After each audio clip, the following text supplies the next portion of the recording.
Mesdames et messieurs, bonsoir. Ravi de vous retrouver comme à l'accoutumée sur votre télévision régionale Prestige TV. Il est 20 h et merci de nous suivre pour être au diapason de l'actualité du CIEDER. Et vous avez raison, la grande édition. Au sommaire, la gouvernance de Thiès a accueilli hier mardi un CRD sur le plan stratégique de la santé reproductive des adolescentes. Des perspectives ont été dégagées lors de cette rencontre. Diacksao, dans le département de Tivavone, prépare activement son gamou annuel. En prélude de cet événement religieux prévu le 18 janvier prochain, le comité d'organisation a fait face à la presse. Plus de détails dans cette édition. Et puis, une enveloppe de 268 milliards de francs CFA est préconisée pour financer la restructuration des réseaux de transport en commun en vue de décongestionner la capitale sénégalaise Dakar. Le suivi de l'actualité hors de chez nous et la page sportive mettront à terme à ce rendez-vous d'information. Merci de votre fidélité. Le développement, c'est dans une poignée de secondes.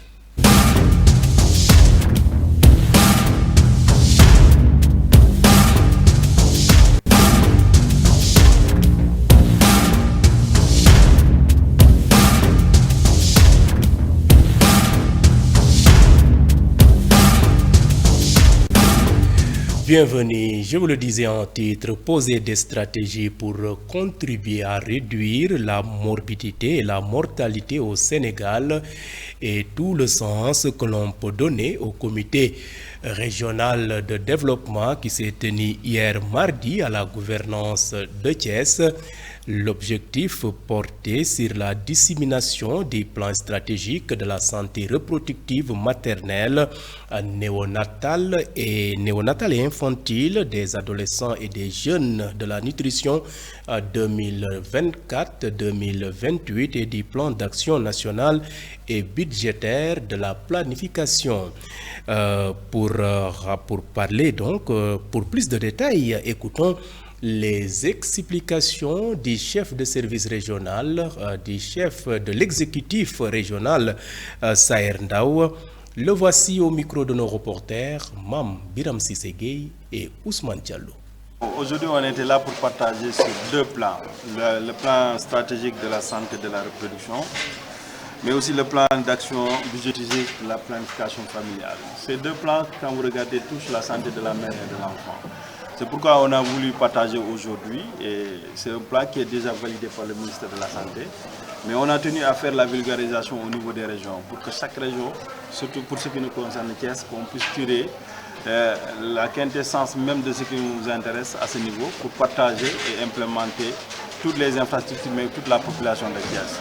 Il fallait donc partager le plan pour que les gens sachent les attentes, connaissent les attentes, mais aussi connaissent quelles sont les stratégies qui sont définies pour aller vers une meilleure prise en charge de la santé de la mère et de l'enfant, mais aussi pour aller vers un bon plaidoyer par rapport à la planification familiale, qui intègre bien sûr la santé de la mère et de l'enfant. Voilà donc ce qui était l'objet de cette rencontre d'aujourd'hui et qui a réuni l'ensemble des acteurs, l'ensemble des parties prenantes, mais aussi tous ceux qui nous accompagnent dans le déroulé de la politique de santé au niveau de la région. Parce qu'en matière de politique sanitaire, on a besoin d'un engagement communautaire, parce que tout ce qui nous permet d'atteindre les résultats repose sur la dynamique communautaire. C'est pourquoi on a voulu intégrer et impliquer tous les acteurs au niveau de la région de Thiès pour qu'ensemble nous puissions partager, connaître vraiment les grands axes de ce plan, mais aussi connaître les stratégies qui nous mèneront vers les résultats pour qu'au moment de la phase opérationnelle, c'est-à-dire de la mise en œuvre, qu'on puisse aller vers une dynamique concertée où chacun saura ce qu'on attend de lui, mais aussi chacun saura ce qu'il doit faire pour une meilleure prise en charge de cette santé au niveau de la région de Thiès. Le gouverneur de la région de Thiès, Saher Ndao, qui revenait donc sur les orientations de ce CRD. Vous suivez le rendez-vous de l'actualité grâce à votre nouvelle chaîne de radio Prestige FM qui émet en modulation de fréquence sur les 95.5 FM ici à Thiès. Et à présent, parlons société dans cette édition. Diacksao, dans le département de Tivaouane, est considéré comme une cité pleine de symboles dans la vie d'érudits religieux. En prélude de son gamou annuel, les membres du comité d'organisation ont tenu un point de presse pour revenir sur le programme de cet événement religieux, a rappelé que le gamou sera célébré le samedi 18 janvier 2025. Abdoul Aziz Diop, membre du comité d'organisation, revient ici sur les préparatifs de cet événement. Le voici au micro de notre reporter Madiokmbo. Diacksao a été un haut lieu de régulation sociale. Beaucoup de crises, tant nationales qu'internationales, ont été résolues à partir de Diacksao. Dans le domaine scolaire, dans le domaine énergétique, dans le domaine social, dans beaucoup de domaines, Mme Abdou a toujours pris son bâton de pèlerin comme catalyseur, comme régulateur social. Le vendredi, donc, ce sera une journée de prière à Diacksao et sur l'étendue du territoire et dans les mosquées. Le samedi, la journée démarrera par des prières encore, des récitals de Coran, mais surtout le volet social. Une journée de consultation médicale gratuite sous l'égide du district sanitaire, du médecin-chef de région, mais sous l'égide aussi de la fédération de Serigne Maodo Sy Dabakh, composée d'une équipe pluridisciplinaire de plus de 60 spécialistes sous la coordination du docteur Yankoba Faye, du docteur Sakho, mais sous la houlette aussi du professeur Habib Sy, du professeur Serigne Habib Abdouba, qui sont tous issus de la Hadara. Et la vocation de Mame El Hadji Malick a été la médecine, en dehors de l'enseignement. Mais cette vocation a été concrétisée à travers ces dignes fils qui sont aujourd'hui des sommités dans le domaine médical. L'après-midi, il y aura la cérémonie officielle. La cérémonie officielle, c'est un moment de communion entre le pouvoir spirituel et le pouvoir temporel. Et c'est la laïcité tropicalisée. C'est l'exception sénégalaise. Nous allons recevoir les autorités étatiques envoyées par le président de la République, le Premier ministre et le ministre de l'Intérieur. Abdoul Aziz Diop, membre du comité d'organisation du Gamou de Diacksao. Après le département de Tivaouane, cap maintenant dans la Petite Côte, et cette fois-ci sous forme de brève illustrée. Le maire de Mbour, Cheikh Issa Sall, a remis ce week-end une subvention de 20 900 000 francs CFA aux différentes associations sportives et culturelles de la commune lors de la finale du championnat national populaire. A rappelé que cette rencontre a été présidée par le représentant du maire Amar Moussé Diop, que vous voyez à travers ces images. Il est secrétaire municipal de la commune de Mbour. Prenant la parole, il se dit satisfait et honoré d'avoir représenté le maire et toute l'équipe municipale lors de la remise de ces subventions. Après Mbour, direction la capitale sénégalaise, Dakar, où un comité régional de développement présidé par l'adjointe au gouverneur s'est tenu hier mardi. Cette rencontre a été axée sur un projet de restructuration du réseau de transport en commun en vue de décongestionner la capitale sénégalaise. Une enveloppe de 628 milliards de francs CFA est préconisée pour financer ce projet. Digouyala Mathilde Sadio, adjointe au gouverneur de Dakar, donne plus de détails sur l'importance de ce projet.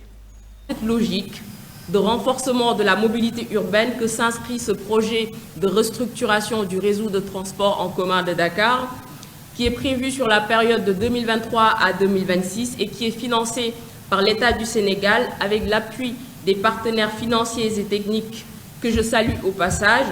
Je veux nommer l'Union européenne, la Banque européenne d'investissement, l'Agence française de développement et la coopération allemande à travers la KfW. Ce qu'il faut savoir, c'est que ces bus de rabattement vont permettre d'intégrer des zones qui sont situées hors du périmètre de ces transports de masse. Et aussi, un autre élément de contexte, c'est que le Sénégal va accueillir les Jeux olympiques de la jeunesse en 2026. Et pour cela, il nous faut ensemble relever le défi de la mobilité. C'est pourquoi, à l'issue des échanges, il est attendu l'engagement et l'adhésion des différentes parties en présence pour la mise en place d'un cadre de travail collaboratif favorable à l'atteinte des objectifs fixés.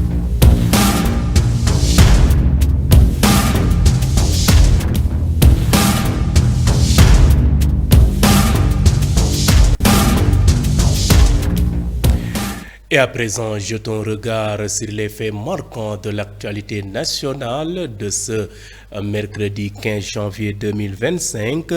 La marche pacifique des étudiants de l'université Iba Der Thiam de Thiès a été interdite par le sous-préfet de l'arrondissement de Thiès Sud, nous dit Mambiram Sissegay.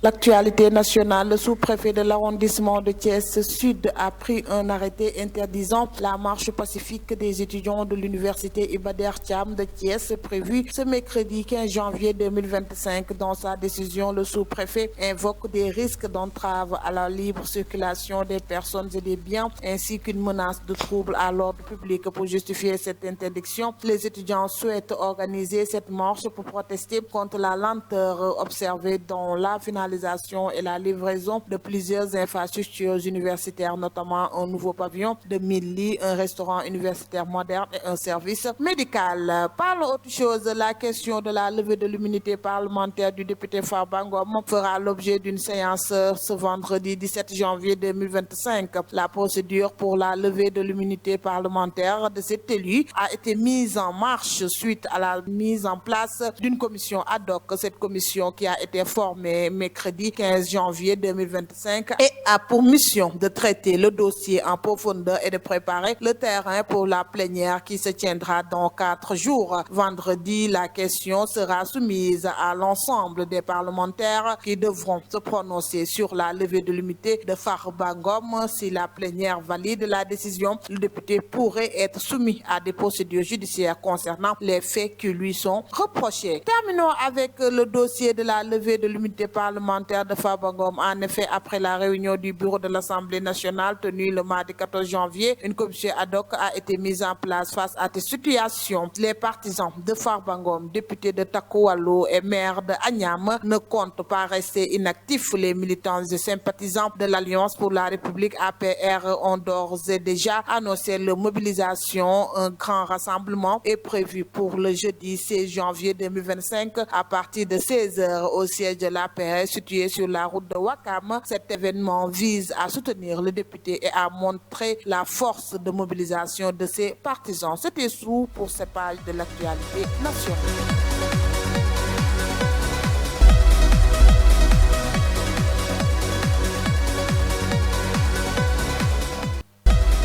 Ce jingle marque le point de départ de l'actualité hors de chez nous qui va nous mener ce mercredi en Afrique du Nord et dans la région des Grands Lacs. Mais tout d'abord, démarrons par l'Europe de l'Est. Au lendemain de la plus importante attaque aérienne ukrainienne contre le territoire russe depuis le début du conflit entre Moscou et Kiev, l'armée russe a lourdement frappé ce mercredi des infrastructures essentielles du réseau énergétique en Ukraine. Cette attaque massive a provoqué des coupures d'électricité dans plusieurs régions de l'Ukraine. La Russie a lancé mercredi 15 janvier près de 120 missiles et drones contre le réseau énergétique ukrainien, a rappelé que la Russie pilonne le réseau électrique et d'autres infrastructures de son voisin depuis le début de son invasion à grande échelle de l'Ukraine il y a 3 ans, provoquant régulièrement de vastes coupures de courant à travers le pays. Quittons l'Europe de l'Est pour la région des Grands Lacs. En République démocratique du Congo, les affrontements qui opposent les militaires congolais et leurs alliés aux groupes armés M23 soutenus par le Rwanda voisin se sont intensifiés ces derniers jours. Plusieurs fronts ont été ouverts dans la province du Nord Kivu, mettant en difficulté le cessez-le-feu négocié durant l'été 2024 et alors que les discussions entre Kinshasa et Kigali n'ont pas été relancé. Dans le Massissi, les militaires du sud Kivu et ceux du nord Kivu ont coordonné leurs actions dans une opération qu'ils ont baptisée Caterpillar 2. Objectif, reprendre du terrain au M23 dans ce territoire. Cette opération a pour but de riposter à chaque violation du cessez-le-feu de l'armée rwandaise et de ses multiples alliés, justifie le colonel Ndjike en charge de la communication des FARDC dans le nord Kivu. Bouclons ce rapide survol de l'actualité internationale en Afrique du Nord. Lors de sa dernière journée en Mauritanie, le Premier ministre sénégalais Ousmane Sonko a été reçu en audience par le président de la République islamique de Mauritanie, Mohamed Ould Cheikh El Ghazouani. Cette rencontre a marqué la conclusion d'une visite officielle qui a permis de renforcer les liens de coopération entre les deux pays voisins. Plusieurs sujets clés ont été abordés lors de cette entrevue, notamment les questions liées à l'énergie, à la pêche, au transport et aux conditions de vie des ressortissants sénégalais en Mauritanie, a relaté le bureau d'information du gouvernement. Il a également salué les directives données par le président El Ghazouani pour accélérer la mise en œuvre des accords conclus lors de cette visite. Le Premier ministre sénégalais n'a pas manqué non plus de souligner l'engagement des deux pays à travailler ensemble pour le développement de leurs nations respectives. Au lendemain de la plus importante.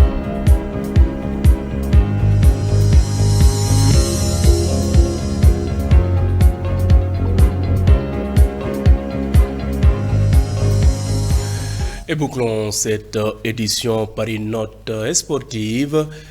Coupe du Sénégal édition 2025, Thiès FC et l'IS Ouakam rejoignent l'ASFA et Pout SC en 6e de finale.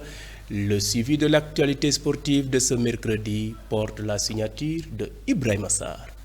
L'actualité sportive, Thiès FC et l'Union sportive de Ouakam ont décroché mardi soir leur qualification pour les 6e de finale de la Coupe du Sénégal 2025.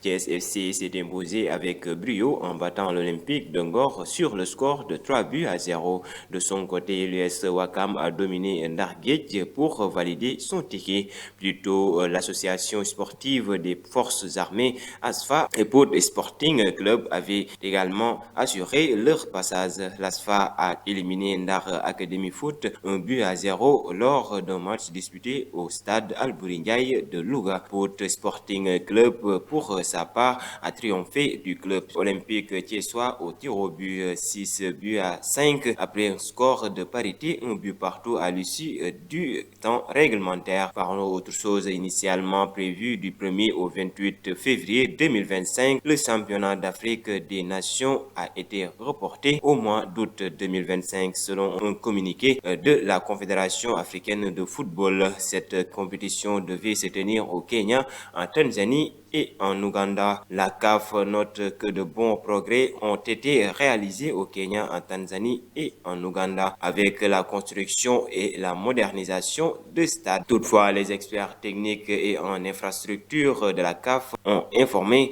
qu'il fallait davantage de temps pour garantir que les infrastructures et les installations soient au niveau nécessaire pour accueillir avec succès le championnat d'Afrique des Nations Total Energy Kenya, Tanzanie, Ouganda. Et pour terminer, l'AS Monaco passe à la trappe. Dominateur mais maladroit, les Monégasques sont tombés à Reims ce mardi soir en 6e de finale de la Coupe de France. Déjà mal en point en championnat, ils ne verront donc pas les 8e de la compétition. De leur côté, les Rémois soignent leur mauvaise passe en Ligue 1 et peuvent remercier leur gardien de but, Yvan Diouf. C'était tout pour cette actualité sportive. À vous, Ibrahima Sarr, pour cette note sportive. Mesdames et messieurs, c'en est tout. C'était le rendez-vous de l'actualité de ce mercredi 15 janvier 2025. Vous étiez trop nombreux à nous suivre à l'étranger grâce au réseau IPTV. D'autres optent pour nos différentes plateformes, à savoir le site d'information www.prestigethies.com, les pages YouTube et Facebook Live de Prestige. Et mention spéciale à nos auditeurs qui nous ont suivis grâce à cette nouvelle chaîne de radio Prestige FM qui émet en modulation de fréquence sur les 93 95.5 FM ici à Thiès.